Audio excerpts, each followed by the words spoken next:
Welcome to my geeked out practice session. Today it's with my 62-degree wedge.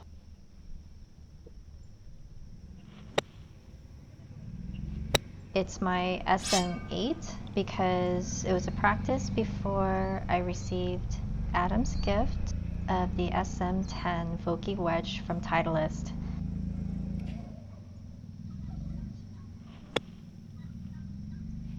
As much as I love new clubs and new technology at times, and I'm super loving my SM10, however, all these shots that I'm doing, I can do it with pretty much any kind of wedge.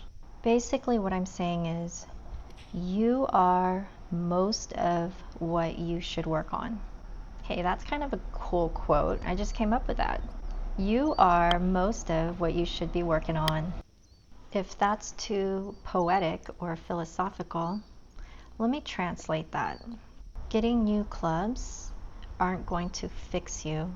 You're going to have to fix yourself. And then it will give you that extra edge. The initial part of this practice will be methodical, working on my form, hitting some solid shots. When you do that, the creativity comes out of it, and you will see that at about the 6-minute part of this video. I gradually work up to 3 different trajectories, low, mid, high. After the 3 different trajectories that I'm able to create, within that, I'll create draw spin, cut spin, many different shapes within the varying trajectories. These shots are all the results of the one swing that I apply to my own game and to all my students. What takes time is that most students, because they've applied so many quick fixes and gimmicks, that's why I talk about it all the time. It's like there's so many out there that when they come to a lesson, what takes long to change is to reverse the motion that's opposite of what you should be doing. Isn't that wild?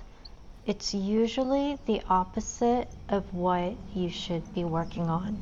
That's why a lot of golfers struggle with not only hitting a solid shot with a full swing, but they struggle a lot with their short game as well. The biggest challenge is the proper motion, and information is so outnumbered. It's so common to see how many golfers work on things they don't need to work on and then ignore the things that they should be working on. There is so much drama out there when it comes to just wedges alone. Like, you don't need so many swings to hit so many different shots. And it's so dramatic because a lot of the things that are being taught are side effects that you don't need to work on. So like, you don't need to bring the club across your body for certain shots, and you don't need to bring your arms in on your follow through to create a certain kind of check or anything like that. I mean, like, those are side effects that should just happen as you're doing the right motion and the creativity comes in. In the real world, most golfers typically skull it or chunk it. They kind of go back and forth, sculling it and chunking it around the greens, chipping, pitching, flop shots, bunker shots, whatever type of shot it is, it's a skull or a chunk and then sometimes a good shot. That's the reality. And to fix that isn't to compound more swings to a bad swing. It's to have a swing that you can trust, where you can hit one type of shot, whether it's a pitch shot or a chip shot, but you can hit it solid consecutively, 2 in a row, and then you work up to 10, 15, half a bucket, and a full bucket. Then you're getting somewhere. Whenever somebody is being coached on video, it's always somebody that has somewhat of a golf talent or has played golf decently well throughout their life. It's not a good representation of proper technique, because proper technique can work for golfers with no golf talent. What I see often is they're just throwing spaghetti against the wall, hoping it would stick. And these golfers are fairly talented, so they're going to compensate anything you tell them. I'm one of those golfers where if somebody told me to stand on my head and hit a golf shot, I'll figure it out. I'll make it happen. But is it right? And I knew that it wasn't. I felt it, even though the balls may have looked good. So I was always in seek of doing the right things. That's why I can also detect a really good golfer to know if they have a good solid motion or if they're compensating bad instruction. This half swing pitch shot with a draw spin has an extra D-loft where it'll check the golf ball up on the green without the cut. This half swing chip shot is super versatile and it can be used anywhere around the greens. I highly recommend, if there's one shot everyone should know, it's this one. I decided to use the hand signals to call the shots instead of just hitting a shot and saying I meant to do that.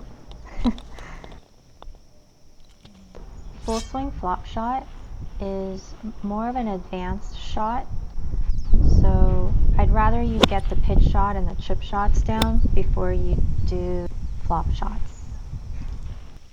You're going to see a lot of advanced creative shots here, but this next shot is the standard half pitch, and if you can get this pitch shot and the standard chip shot, you're good. I mean, this is such a versatile shot that everyone should know. This is what I mean by creativity. When you do the right fundamentals, you get to create shots. So I created the Chilop one year. It's a chip shot, flop shot combined. So I call it the Chilop. I always like to stop and check out birds and wildlife. And to be more specific, this is the low Chilop. You'll see 3 finger snaps. It's an open-faced chip shot, but not as open as the mid-trajectory Chilop. This is another low Chilop. You'll see 3 finger snaps. And then the next one, you'll see 2 finger snaps for the mid-trajectory Chilop. This is what I mean by not being so dramatic with the swing. You gotta let the club do the work. If you do the right form, you can be really creative, but you don't have to do so much. Less is more. This shows how you can hit a low shot with a 62-degree wedge. Another full swing flop shot. Again, you don't have to be so dramatic. You don't need to do that much to create a full swing flop shot. It is an advanced shot, so I highly recommend learning the standard pitch shot and standard chip shots, and then these kind of shots will come to you over time. This standard half swing pitch shot is what I teach all my students. I want them to get something like this, and then all the other stuff, flop shots, bunker shots, all the creative shots come from doing the right fundamental standard shot. As much as I like the draw spin that checks up beautifully, a cut spin is great too. So this is a half swing pitch shot that has a cut spin. This is the half swing pitch shot that's de-lofted with a draw spin. This is a fun shot. Advanced also. This one's still advanced, the cut spin half pitch shot, but it's still not as advanced as the draw spin de-lofted shot. That's really more advanced. This is like the cut spin pitch shot I did earlier, but it's higher. And it plays more like a flop shot, but not quite a flop shot. It lands softly, but not as softly as a flop shot.